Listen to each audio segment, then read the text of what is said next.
Chào các bạn nha. Nãy đi máy cắt nè, đi coi bắt chuột các bạn ở đây. Đó. Cháu với thằng em Túc Trinh đi kia. Đó, không. Đi ra đây coi thử có cá mắm vô. Đây trường học này. Học mẫu giáo. Nó vậy đó. Thôi quay vậy.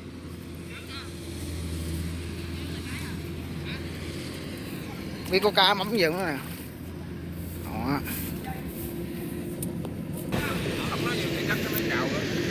Bạn đi kiếm cái chơi bạn nãy ông Tám ông chỉ có cổ cái chơi gì nè, không biết ở đâu ông chỉ ở đâu.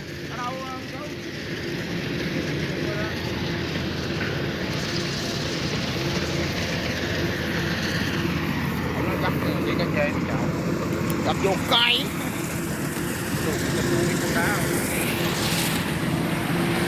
vô cá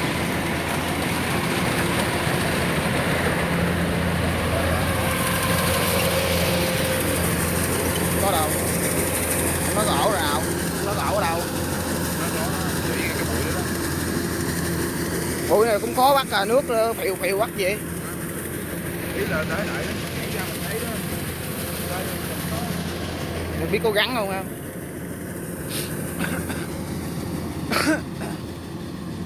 Bạn thấy không? Đó.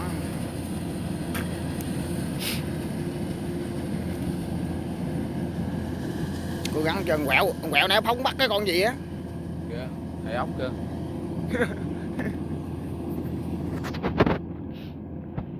Giờ nó kiếm cái gì không biết.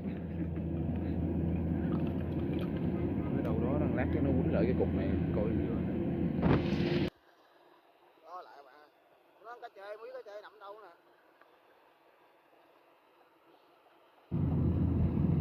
Đây nó gung. Đây thiếu gung, đây gung thiếu rượu nè. Có cặt có gì đâu.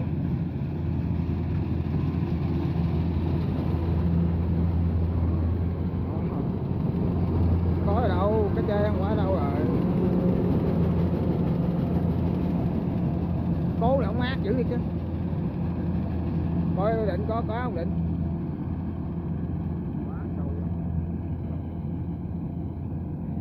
Kiếm cái chơi các bạn ơi. Sâu quá thì sâu rồi, lúng rồi. Ây da. Có trên đó đó, trên đó mới không lúng đó. Cái gì? Tàu lao á. Chạy hay gì rồi?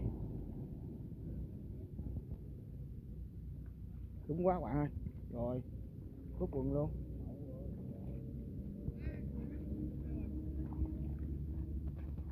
Cái gì phơ, cái gì quẹo? Cái phi à?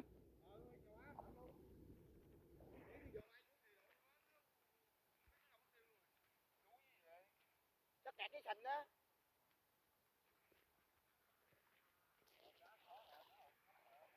Có cá các bạn ơi, bắt chuột có phi rồi. Nước trốn nó kêu rồi. Được cá hả các bạn ơi, biết cái gì các bạn ơi? Cái gì? Cái gì? Đâu? Cái gì? Cái này cái gì không biết luôn nè. Giật cá sặc các bạn ơi. Bỏ cái sặc. Bắt cá sặc luôn đi. Ở đâu? Đâu? Thì mày đi theo nó đi.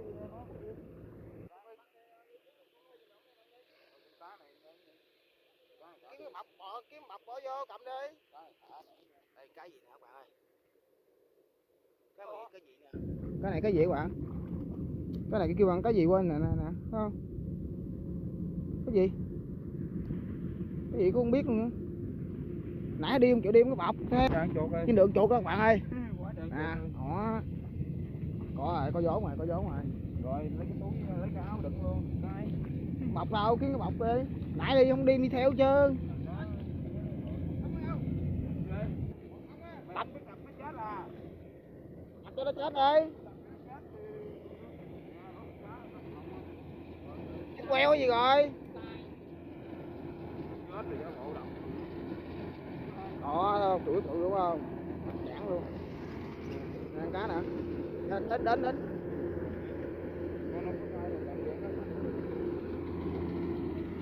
Wow,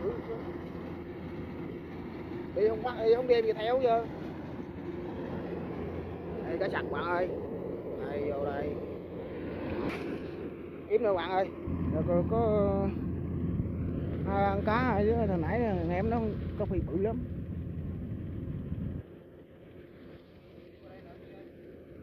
Đó đi qua giờ nó cắt thêm miếng miếng mình đây nè, miếng này nước cũng nhóc hết trơn kìa, hay nước quá trời nước rồi,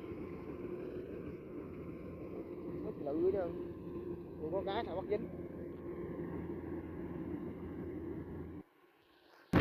Mấy ông mấy cắt không bắt gắn ngấp thôi.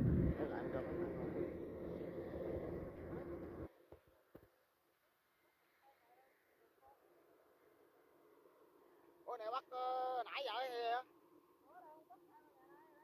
Ngày hả? Con nước cái gì? Con nước nhỏ nhỏ không? Đâu rồi đó.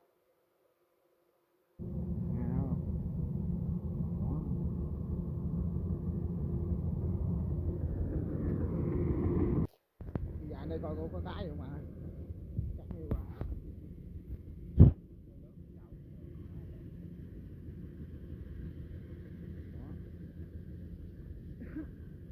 Lên rút đây thử coi có cá gì không.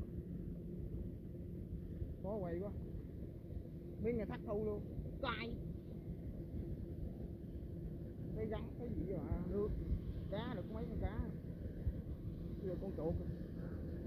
Nuôi rắn gì chứ. Có đâu. Đó lỗ ngồi. Không có con gì không mà. Thua. Miếng kia thấy im im cái này bọc. Rắn gít gì không có gì chứ. Có cái sặc rồi đỉnh nè, nè sặc nè, không bắt à đỉnh nè, bắt đại có khô không mày? Con cá làm xong nữa trời.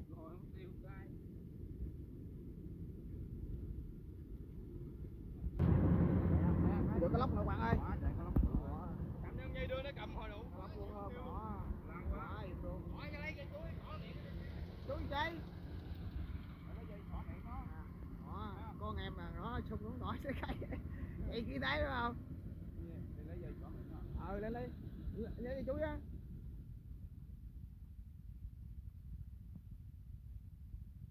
Cái lóc bạn ơi,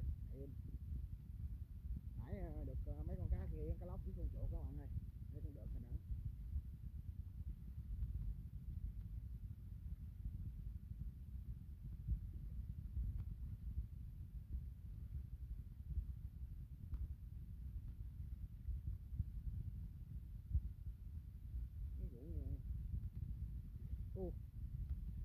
Được cái sặc bạn ơi.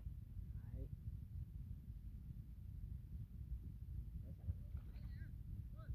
Có rồi lấy cho chú rồi.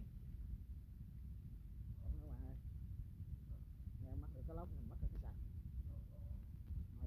Đủ khô quẹt quá. Để mình dòm ở đây coi khó không.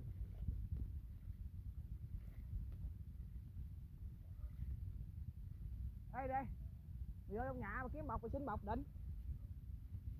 Nhà có thằng cô nhà có con nào đó. Đừng coi có cá gì bạn ơi.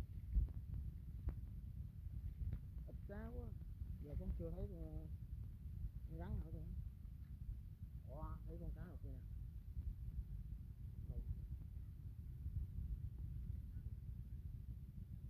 Cái gì?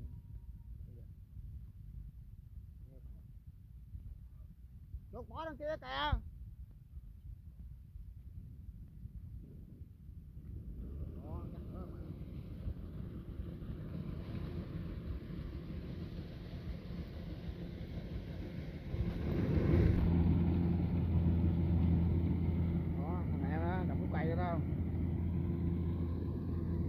Mệt lắm.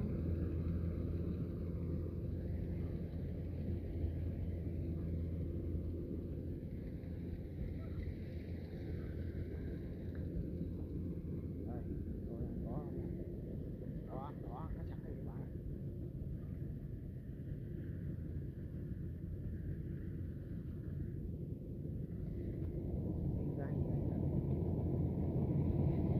Đi quả rồi.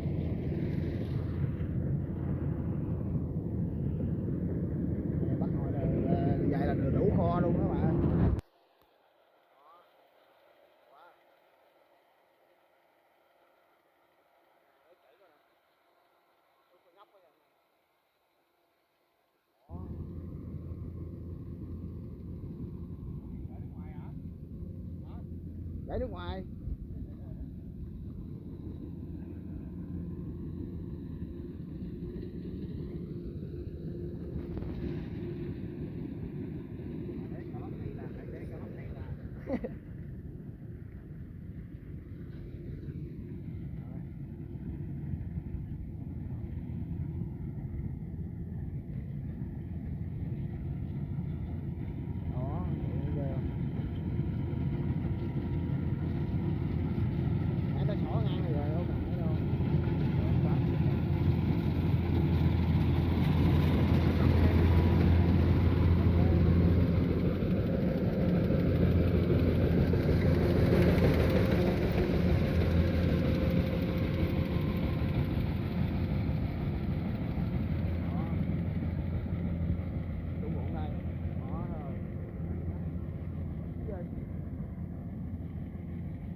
Đó lại bạn ơi, hết cả rồi.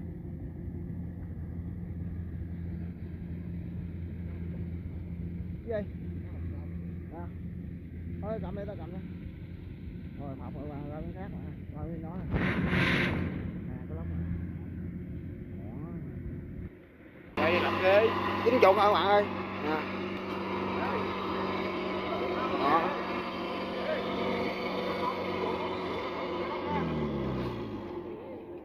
Ê, đổi ngang hả? Cái đổi ngang cái lốc hả? Cái bắt chuột đổi ngang cái lốc đó vậy? Cay. Được bạn ơi. Năm chủ ruộng nè. Rồi bắt cái năm con chuột đổi cái lốc bà ơi. Dữ thiệt chứ. Sao bây giờ đổi phải không? Trời trơn á. Đi theo nó canh con Đội 6 con ổng chơi các bạn ơi, ông sợ lỗ bà ơi. Cái này không có rồi.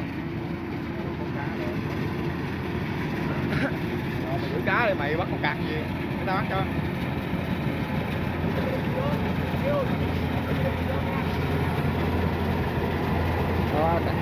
Đệ tử đó. Nó thấy cái này chắc về các bạn ơi. Quá trời hầm các bạn ơi. Quá có gió nữa.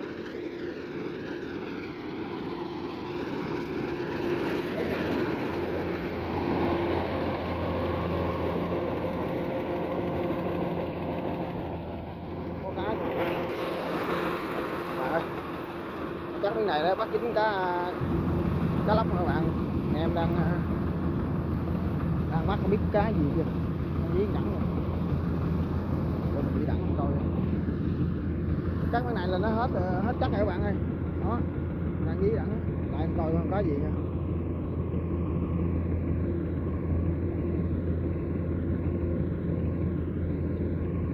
Cá lóc thôi. Các bạn ơi. Cá lóc này. Cá lóc hậu tam. Đúng rồi, tao nó nói rồi đó. Không thấy nó không thấy nó chụp mà. Chụp ai có biết chỗ nào. Lóc bạn là Dũng tiêu bạn ơi. Ê, tụi ba cho chuyện ăn hẹn. Họ đâu xịt. Chắc nó vô trong bụi này rồi. Ừ không? Ai biết đâu nó xịt đấy. Xịt bạn. Cái lóc không biết nữa đâu. Rồi cái lóc này, lóc.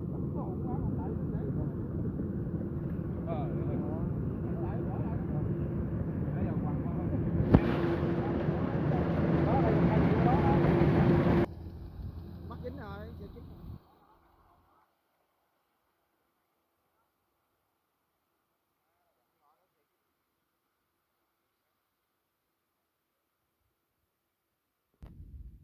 Bắt dính gắn rồi, cái lóc nó xịt dính. Bạn ơi, bạn ơi.